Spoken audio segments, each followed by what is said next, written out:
बहुत पुरानी बात है। धारा नगरी में गंधर्वसेन नाम का एक राजा राज करता था। उसके 4 रानियां थी तथा 6 पुत्र थे, जो सबके सब बहुत ही चतुर और बलवान थे। संयोग से एक दिन राजा की मृत्यु हो गई और उनकी जगह उनका ज्येष्ठ पुत्र शंख गद्दी पर बैठा। उसने कुछ दिन राज किया, लेकिन छोटे भाई विक्रम ने उसे मार डाला और स्वयं राजा बन बैठा। उसका राज्य दिनों दिन बढ़ता गया और वो सारे जम्बू द्वीप का राजा बन गया। एक दिन उसके मन में आया कि उसे घूमकर सैर करनी चाहिए और जिन देशों के नाम उसने सुने हैं उन्हें देखना चाहिए। सो वो गद्दी अपने छोटे भाई भर्तृहरि को सौंपकर योगी बनकर राज्य से निकल पड़ा। उस नगर में एक ब्राह्मण तपस्या करता था। एक दिन देवता ने प्रसन्न होकर उसे एक फल दिया और कहा कि इसे जो भी खाएगा वो अमर हो जाएगा। ब्राह्मण ने वो फल लाकर अपनी पत्नी को दिया और देवता की बात भी बता दी। ब्राह्मणी बोली, हम अमर होकर क्या करेंगे? हमेशा भीख मांगते रहेंगे। इससे तो मरना ही अच्छा है। तुम इस फल को ले जाकर राजा को दे आओ और बदले में कुछ धन ले आओ। ये सुनकर ब्राह्मण फल लेकर राजा भर्तृहरि के पास गया और सारा हाल कह सुनाया। भर्तृहरि ने फल ले लिया और ब्राह्मण को 1 लाख रुपए देकर विदा कर दिया। भर्तृहरि अपनी एक रानी को बहुत चाहता था। उसने महल में जाकर वो फल उसी को दे दिया। रानी की मित्रता शहर कोतवाल से थी। उसने वो फल कोतवाल को दे दिया। कोतवाल एक वेश्या के पास जाया करता था। वो उस फल को उस वेश्या को दे आया। वेश्या ने सोचा कि ये फल तो राजा को ही खाना चाहिए। वो उसे लेकर राजा भर्तृहरि के पास गई और उसे दे दिया। भर्तृहरि ने उसे बहुत सा धन दिया, लेकिन जब उसने फल को अच्छी तरह से देखा तो पहचान लिया। उसे बहुत बुरा लगा, पर उसने किसी से कुछ कहा नहीं। उसने महल में जाकर रानी से पूछा कि तुमने उस फल का क्या किया? रानी ने कहा, मैंने उसे खा लिया। राजा ने वो फल निकालकर दिखाया तो रानी घबरा गई और उसने सारी बात सच सच कह दी। भर्तृहरि ने पता लगाया तो उसे पूरी बात ठीक ठीक मालूम हो गई। वो बहुत दुखी हुआ। उसने सोचा, ये दुनिया मायाजाल है, इसमें अपना कोई नहीं। वो फल लेकर बाहर आया और उसे धुलवाकर स्वयं खा लिया। फिर राजपाट त्याग कर योगी का भेष बना जंगल में तपस्या करने चला गया। भर्तृहरि के जंगल में चले जाने से विक्रम की गद्दी सूनी हो गई। जब राजा इंद्र को यह समाचार मिला तो उन्होंने एक देव को धारा नगरी की रखवाली के लिए भेज दिया। देव रात दिन वही रहने लगा। भर्तृहरि के राजपाट छोड़कर वन में चले जाने की बात जब विक्रम को मालूम हुई तो वो लौटकर अपने देश में आया। आधी रात का समय था। जब वो नगर में घुसने लगा तो देव ने उसे रोका। राजा ने कहा, मैं विक्रम हूं, ये मेरा राज है, तुम मुझे रोकने वाले कौन होते हो? देव बोला, मुझे राजा इंद्र ने इस नगर की चौकसी के लिए भेजा है। तुम सच्चे राजा विक्रम हो तो आओ, पहले मुझसे युद्ध करो। दोनों में भयंकर युद्ध हुआ।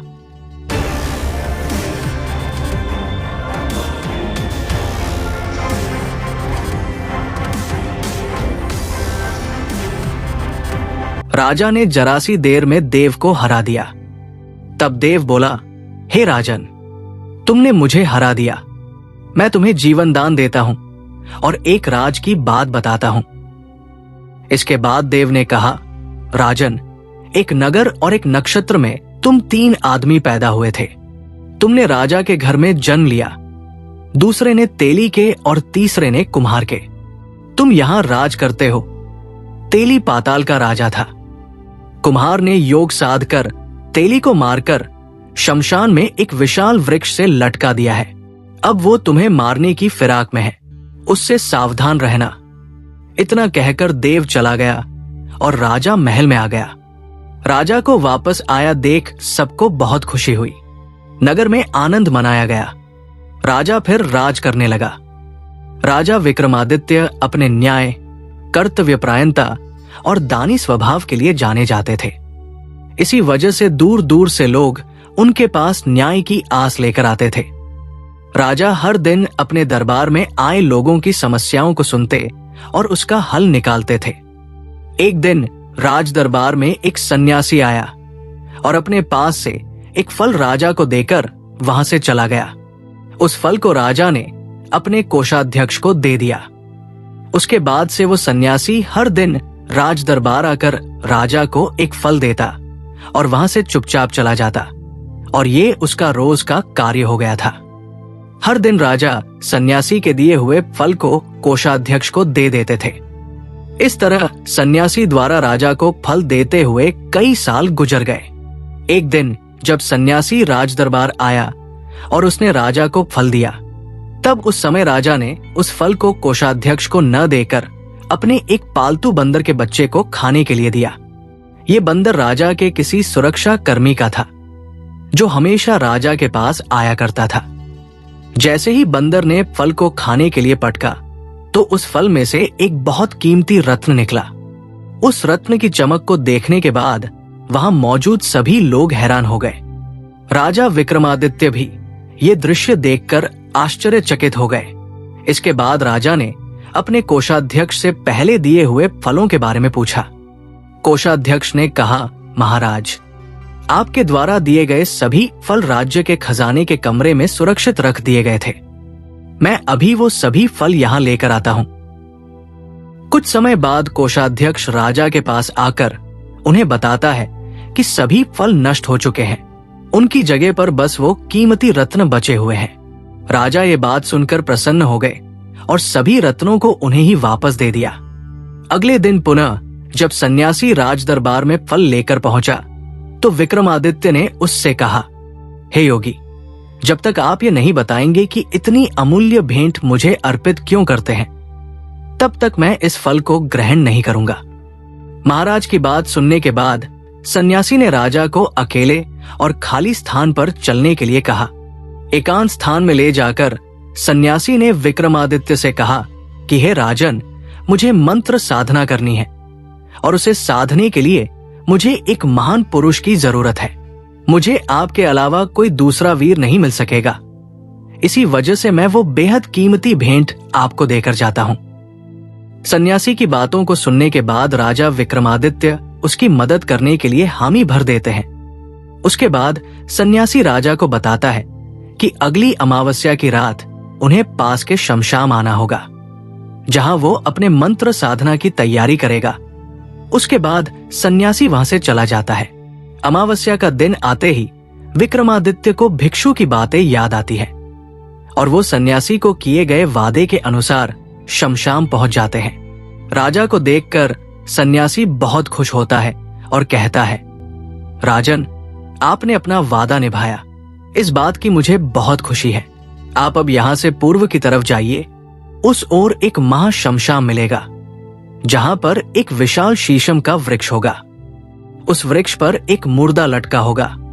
उस मुर्दे को आपको मेरे पास लेकर आना है। सन्यासी की बातों को सुनकर विक्रमादित्य उस मुर्दे को लेने चल देते हैं। राजा जब महाशमशान पहुंचते हैं, तो उन्हें विशालकाय शीशम के वृक्ष पर रस्सी से एक मुर्दा लटका हुआ दिखाई देता है। विक्रमादित्य अपनी तलवार निकालकर मुर्दे से बंधी रस्सी को काट देते हैं और तभी वो मुर्दा जमीन पर गिर जाता है और बहुत तेज चीखने की आवाज आती है। राजा दर्द भरी चीख सुनकर सोचते हैं कि वो नीचे गिरने वाला मुर्दा नहीं, बल्कि एक जिंदा व्यक्ति है।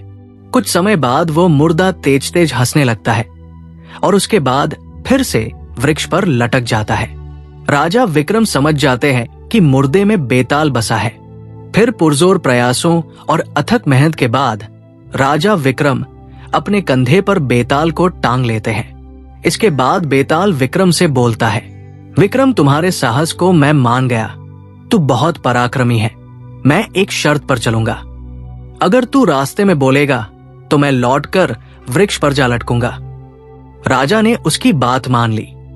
फिर बेताल बोला, पंडित, चतुर और ज्ञानी, इनके दिन अच्छी अच्छी बातों में बीतते हैं, जबकि मूर्खों के दिन कलह और नींद में। अच्छा होगा कि हमारी राह भली बातों की चर्चा में बीत जाए।